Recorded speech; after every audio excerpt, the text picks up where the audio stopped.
ایک شخص نے بتایا کہ میرے کمرے کے ساتھ اٹیچ واش روم ہے۔ اس دن واش روم کا دروازہ کھلا ہوا تھا اور میں ذرا فاصلے پہ کارپٹ پہ لیٹا ہوا تھا۔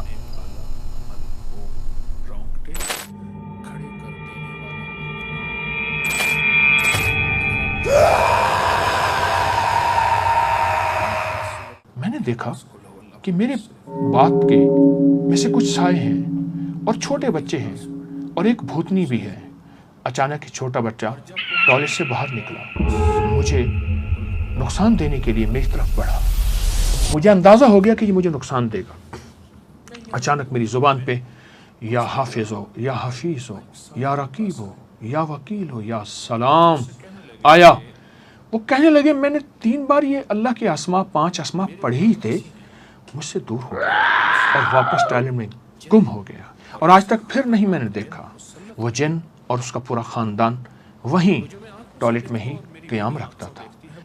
میں آج آپ کو ایک واقعہ سناتا ہوں، اپنی زندگی کے مشاہدات، کچھ تجربات، کچھ واقعات میں آپ کو سنانا چاہتا ہوں۔ یقیناً ہم سب سیکھنے والے ہیں اور اس سے ہمیں سیکھنے میں بہت کچھ ملے گا۔ میں ٹرین میں سفر کر رہا تھا، تو سفر کرتے ہوئے مجھے احساس ہوا کہ یہاں باہر کچھ شور ہے۔ تو دیکھا تو انہوں نے ٹوائلٹ میں ایک صاحب جو کہ اس سے پہلے گئے تھے اور وہیں مر گئے، ان کو میری آنکھوں کے سامنے باہر نکالا۔ مجھے کہنے لگے دیکھیں، ٹرین چلنے کے کچھ دیر بعد یہ صاحب ہمارے ساتھ بالکل ٹھیک بات کر رہے تھے کہ اچانک اٹھ کر واش روم چلے گئے، 2 گھنٹے تک واپس نہیں آئے تو ہمیں تشویش ہوئی۔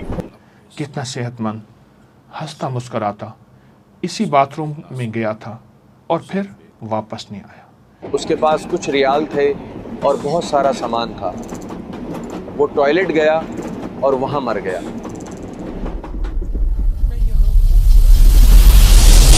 یہ آوازیں میں نے سننے کو دیکھی، ملی، پولیس والے بھی تھے، ٹرین کے لوگ بھی تھے۔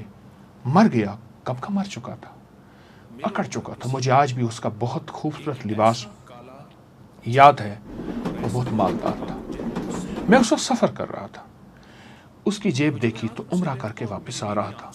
یہ بیچارہ عمرہ کر کے واپس آ رہا تھا، مگر افسوس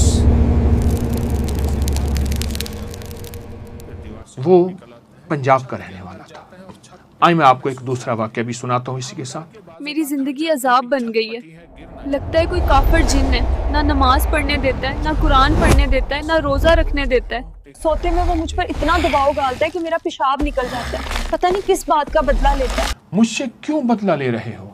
تو مجھے کہکوں کی آوازیں آتی ہیں۔ اس کافر جن نے میری زندگی جہنم بنا دی۔ ادھر ادھر عاملوں کے پاس جا کر میں تھک چکی ہوں، کوئی فرق نہیں۔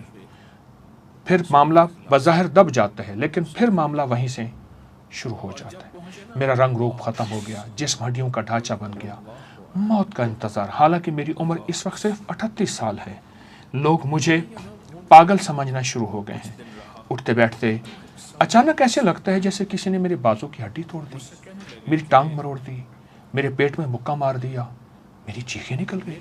یہ خبیث جنات کا گھر میرا ٹوائلٹ ہے، میرا بیت الخلا ہے، مجھے واضح نظر آتا ہے اور مجھے احساس ہوتا ہے کہ وہ اس میں آ رہے ہیں اور جا رہے ہیں۔ یہ چند داستانیں ہیں جو میں نے آپ تک پہنچائی ہیں۔ اس طرح کی ڈھیروں کہانیاں میرے ارد گرد بکھری ہوئی ہیں۔ ایک صاحب میرے پاس کہنے لگے جب بھی ٹوائلٹ جاتا ہوں، جب بھی میں بیت الخلا جاتا ہوں تو مجھے محسوس ہوتا ہے کہ کوئی چیز مجھ سے چمٹ گئی ہے اور پورے گھر میں میرے ساتھ گھومتی ہے۔ دن دناتا پھرتا ہے۔ پھر مجھے کسی نے ٹوائلٹ میں جانے کی مصنون دعا بتائی۔ جس دن میں یہ دعا پڑھ کر بیت الخلا گیا، اس دن کے بعد میرا سارا گھرانہ یہی دعا پڑھتا ہے اور میں بھی پڑھتا ہوں، اور میرے دن رات پرسکون ہو گئے ہیں۔ اس دن سے گھر میں سکون لوٹ آیا ہے، برکتیں اور رزق گھر میں بڑھ گیا ہے۔ ایک اور واقعہ بھی سنتے چلے جائیں۔ خبیث جناتی خاندان جو ہمارے گھروں میں، اس کی بربادی کا ایک سچا واقعہ انہی کی زبانی سنیے اور دیکھیے۔ ہمارا گھر کافی پرانا ہے اور ایک درخت کے نیچے ایک پرانا بیت الخلا ہے۔ میری اکلوتی بیٹی جب سے جوانی کی عمر میں پہنچی، جب بھی وہ ٹوائلٹ جاتی بہت دیر لگاتی،